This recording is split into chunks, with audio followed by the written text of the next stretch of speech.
From the basement of La Penta, it's WICR.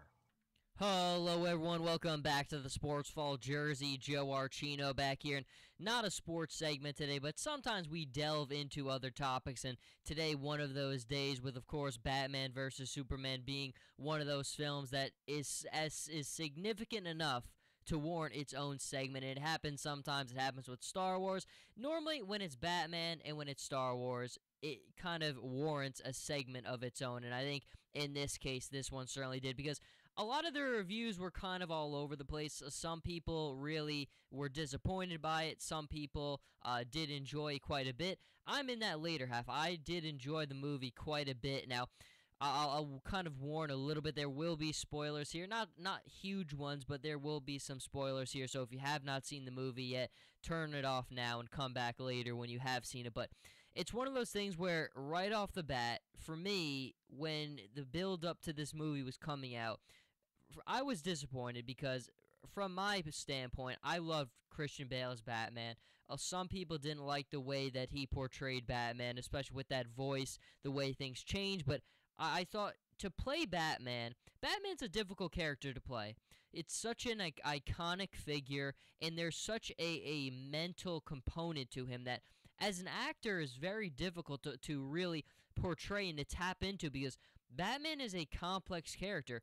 Batman, really, there is not another character who's like him, who epitomizes the things that he does and stands for the things that he does in the way that he became what he did. And I think it takes it's hard for an actor to kind of get into that right kind of rhythm and understand and learn how to get into that mindset. But Ben Affleck, I think a lot of people weren't happy with the choice. I wasn't happy at first, but I think that's the first thing that I walked away with from the movie saying is he did a really good job. And again, it's one of those things where when you look at the actor, of course, physically he had to do some things to get ready for this role, and I thought he played the part in that well. And then just the way that he handled himself, the way that he acted, the way he moved. It's not just the way that your words come across; it's the way that your body moves. That's such a big part of playing Batman as well. And I walked away very happy with the way that Ben Affleck was able to play this role. I thought he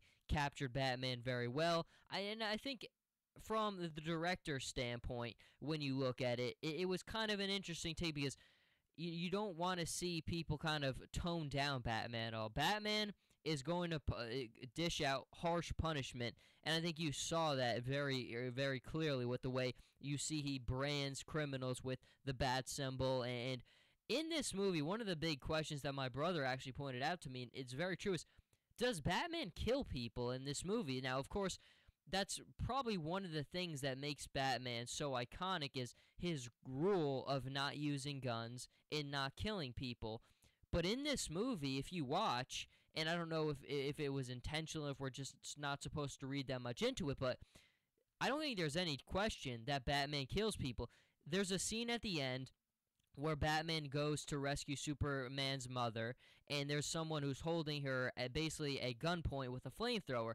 But Batman punches through a wall, basically knocks out one of the other assailants, and shoots the flamethrower tank with the gun.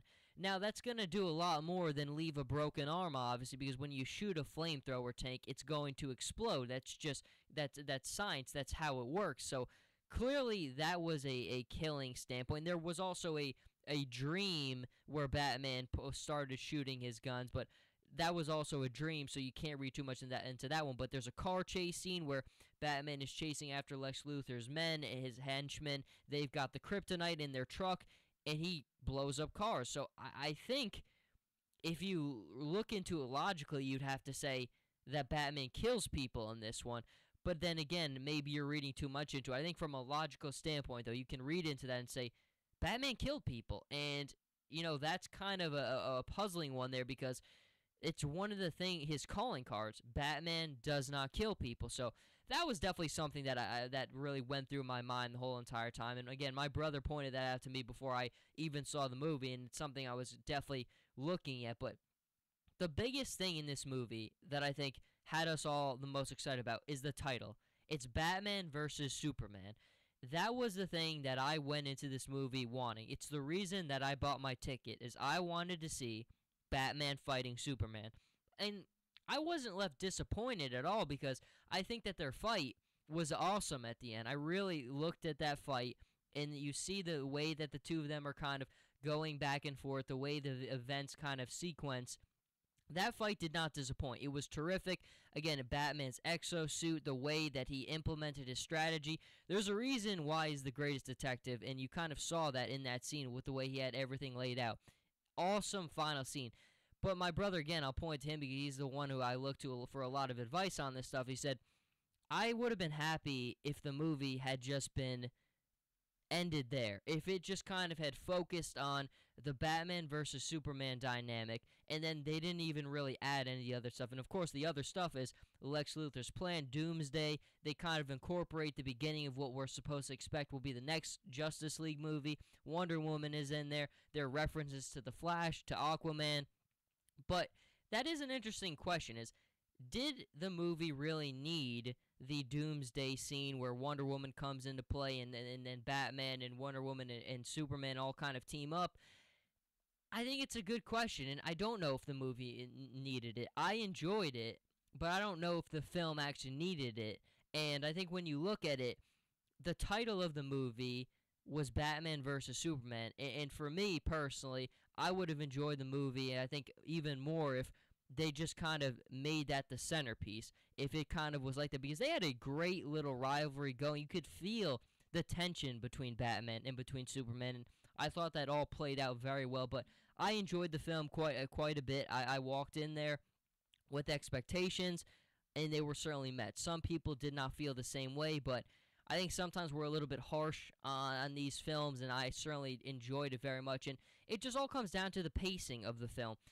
Sometimes people don't know how to pace out a film correctly, and I thought this one held everyone's attention from start to finish. The pacing of it was very good. The situations that Batman and Superman found themselves in were very good, and you're always waiting because you know what the inevitable end is going to be, and leading up to that fight, I felt like the pacing was good enough, and it kept our attention long enough to meet that requirement. But I enjoyed it thoroughly. And, of course, let me know what you thought of the film. Until next time, Jersey Joe Archino here with the Sports Vault. You can follow me on Twitter at Joe Archino. Of course, argue with me about the film there. And then on Instagram, Jersey_Joe_Archino. And I'll see everybody next time.